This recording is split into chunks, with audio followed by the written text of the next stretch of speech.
that come. It is a journey filled of is artists, full of obstacles and uncertainty.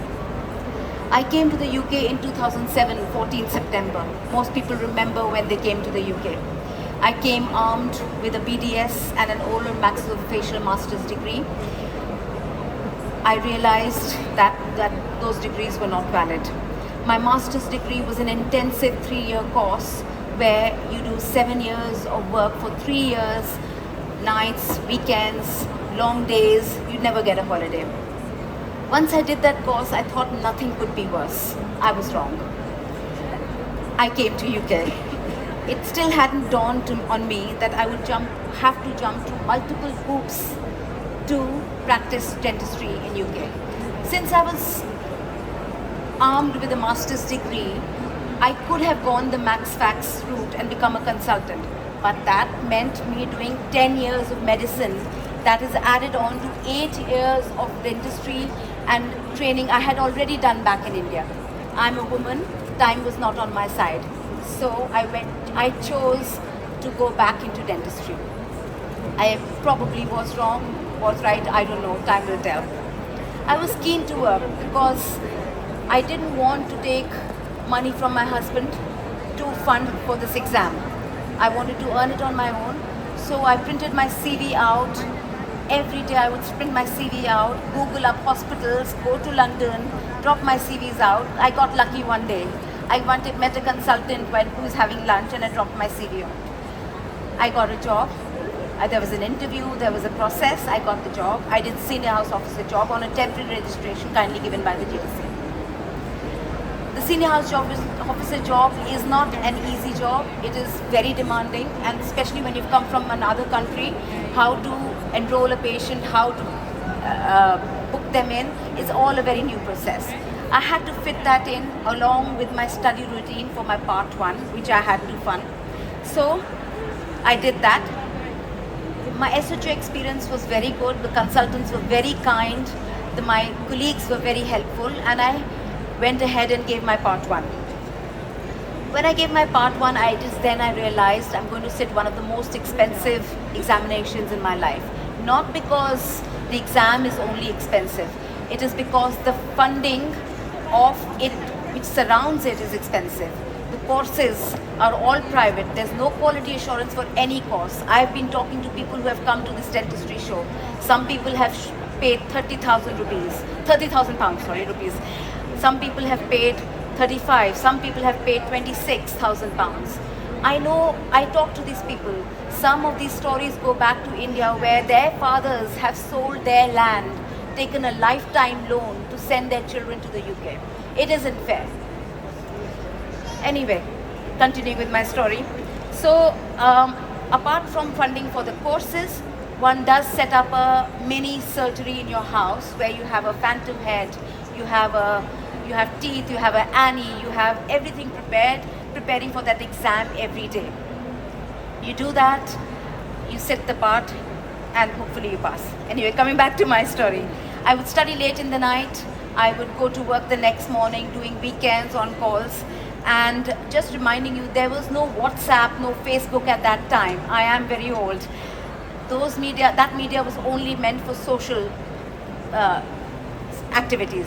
So you would be lucky to have someone who could think like you and study and prepare like you. If you found someone in a course. I passed the part 1 in my first attempt.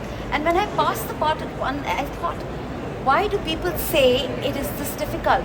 At my time, when I sat the exam, the pass rate was 15%. So if you prepare well, you will pass it. I was really wrong.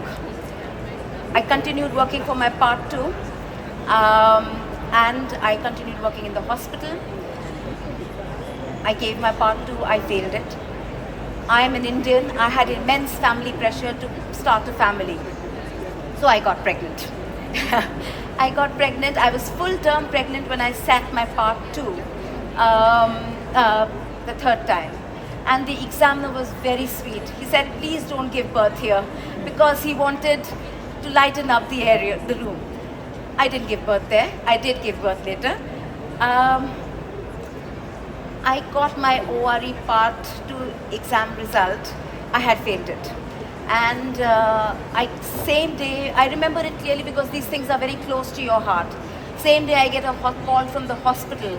My nurse practitioner urgently calls me in saying, Gauri, you must come in because of your age, the baby is not doing too well.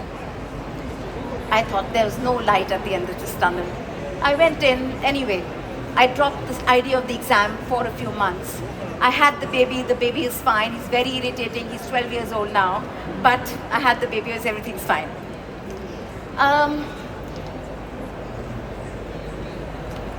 I came to that point of my life where there were no funds. I had a small baby to take care of. My husband is a consultant in gastroenterology. He works night shifts, weekends. I had to do that all while he was away at work, and I had to take this exam. There was this time pressure of the exam because the ORE rule says the date you sit your part 1, you have to pass your part 2 within 5 years, otherwise you have to resit your part 1. So that there was that pressure. So I would go to work, leave a month-old baby in a creche or wherever, work, earn for that, come back, prepare for the exam, all to do it all over again. At this point, my parents were worried because I had a young child and they felt I was ignoring him. They said, forget this exam, come back to India, we'll see what you can do, or change your career pathway. You can do something else. And I couldn't comprehend for the life of me why I can't pass a simple exam. I had topped it in 3 subjects in my university when I was at BDS in India. Why can't I pass this exam? Anyway, I gave it all I could. My husband was very supportive. I passed it. Finally, I sat and passed it. When I passed this exam, I thought to myself, when I pass, I will help everybody and anybody who comes here to settle down. People who come here have no idea of the exam, no idea of what they are being talked to or talked into in a particular course, how much they are going to spend. There is no quality assurance of these privately given courses.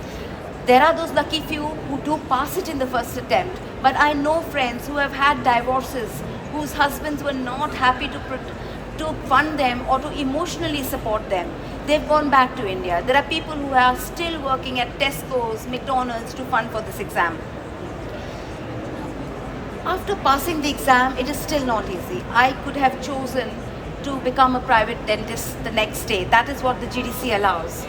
But when one comes to the UK, everyone looks forward. There's a sense of pride to work with the NHS. I still carry that. We, with my partner Shivani, have opened 3 practices solely on NHS. And the one that was opened in St. Paul's made headlines because of its queues. And we totally believe in NHS. And I talk to everybody and I say, please get into NHS, that's the way to go. Anyway, so I please urge everybody who's listening to and can make a change to make this process easier for the person who has passed out ORE with such difficulty to get into the NHS.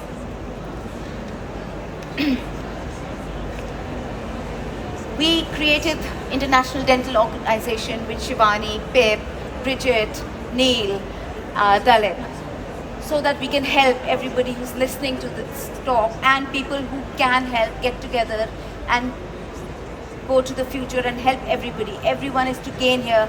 This is a charity. We don't take any money from anybody. We all urge you to look at your contracts, look at what you are paying for, and work together so that we can make this profession a great profession serving to the patients. I leave you with one simple thought. Should it have been so difficult for dentists? Why is it so difficult for dentists? People from all careers come and work, live, settle in the UK. Why is it so difficult for the dentists? Thank you.